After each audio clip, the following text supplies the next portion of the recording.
За Т хугацаанд конус хэлбэрийн бронх гэдэг одоо энэ зурган дээр харуулсан байна. Ийм бронхоор гойж усны хэмжээ нь ийм дифференциал гიშгэлээр загварчлагддаг. Тэгээ бетаг болоорой гэж.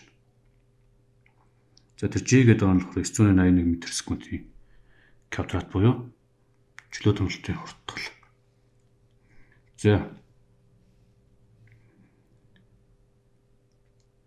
BT гэдэг юм яаж хон товчхон болохын үднээс Y-гээ орлуулж. За тэгвэл Y-гээ уламжлал нь 12-ыг үржих нь язгуурдаар GY. За ийм болно гэсэн үг. За тэнцвэрийн тэмдэгний зүүн гартал буюу Y-гээ уламжлал гэдгийг хугацаанаас намарсан ингивч чинь ингэж. За хоёр талыг нь язгуурдаар эргэх тугагаад dt-гээр үржүүлэх юм бол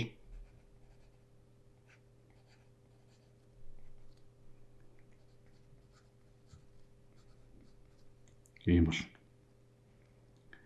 За тэнцвэрийн тэмдэгний зүүн гарт тал бол мэдээж зэрэг Y-ийн хасах 2-1 зэрэг d гэсэн үг юм байна. За 12 язгуурдаар G-г үржих нь dt. За энэ тэнцвэр учраас хоёр талаас нэтгэл авахд тэнцвэр хэврэг байна. За эхнийх нь бол мэдээж зэрэг Y-ийн хасах 2-1 дээр нэмэх нь 1-ийг хуваах нь хасах 2-1 дээр нэмэх нь 1 болно. За нэмэх нь C1 гэж. За дараагийнх нь болохоор 12 язгуурдаар G гэдэг нь тогтмол товчоос хэвээр байж байна. Тэгээд T нэмэх нь C2 болно. Эндээс Y-ийн 2-1 зэргийг хуваах нь 2-1 тэнцвэр 12 язгуурдаар G-г үржих нь T нэмэх нь C2-оос хасан C1 болно. За энэ бол мэдээж тогтмол товчоос C3 гэдэг шууд орлуулчихулна.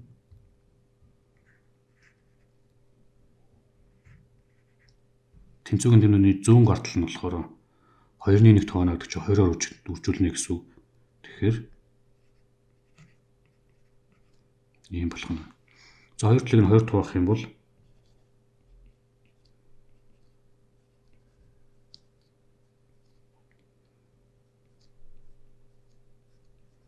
ийм болно. За энэ маань дахиад тогтмол товчоос C4-гээд орлуулчих.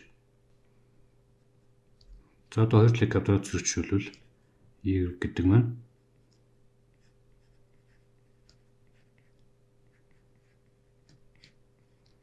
ийм болно. За Y-ийн хооронд буцаагаад энийг орлуулад бичвэл ингэж гарч ирнэ. За C4-ийн тухай ярилцсан. За хэрвээ T-ийн оронд T-ийг орлуулах юм бол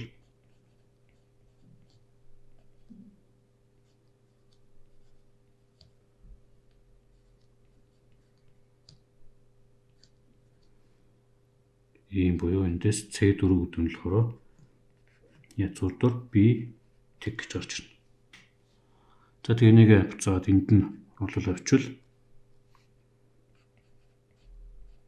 BT гэдэг бол 6-г үржих нь язгуурдаар G үржих нь T нэмэх нь язгуурдаар B тэг. Нэг квадрат гэж гарч ирнэ. За B тэг гэдэг нь болохоор яг тэг ашиглах гойжээс усны хэмжээг илэрхийлнэ.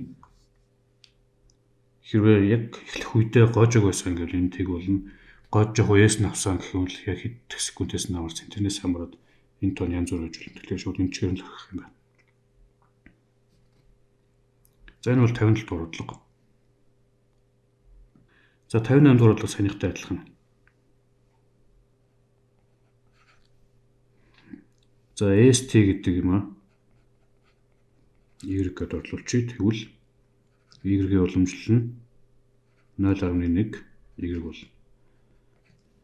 За Y-ийн уламжлал гэдгээ D-ийг хуваах нь dt гэж. За эндээс юу болох вэ гэвэл D-ийг хуваах нь Y нь 0.1-ийг үржих нь dt болно.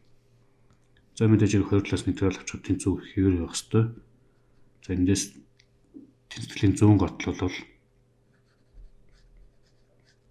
ийм болно. Баруун гартал нь 0.1-ийг үржих нь Т, нэмэх нь С бол. За энэ талд нь гарсан С-ийн шууд агшнаар уулзамж ойлгох хэрэгтэй. За эндээс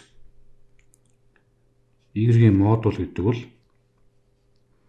Y-ийн 0.1 Т нэмэх нь С гэсэн үг. За энэ хадгалуулсан мөнгөний хэмжээ учраас энэ модулын тэмдгийг хаваачжуулна. Үргэлж эрэг утгатай байх хэрэгтэй. За тэгээд тэнцвэрийн баруун гартал нь болохоор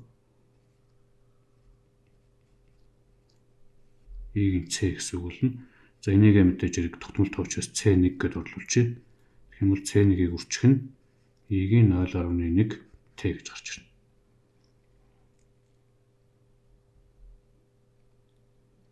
За өөрөөр хэлэх юм бол хадгалуулсан мөнгөний хэмжээ гэдэг бол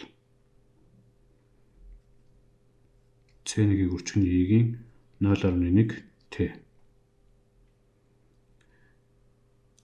За C1-ийн тухай ярихад хэрвээ Т-ийн оронд Т-ийг орлуулах юм бол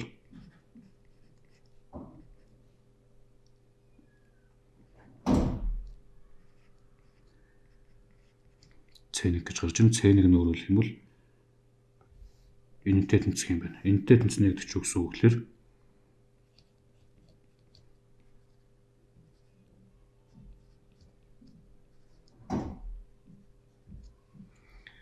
хадгалуулсан мөнгөний хэмжээ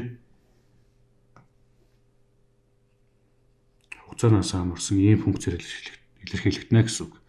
За мэдээж энэ нь юу вэ гэхээр анх эхлээд хадгалуулсан мөнгөний хэмжээ авах юм байна. Анх дас нэгтэй хийсэн мөнгөний хэмжээ.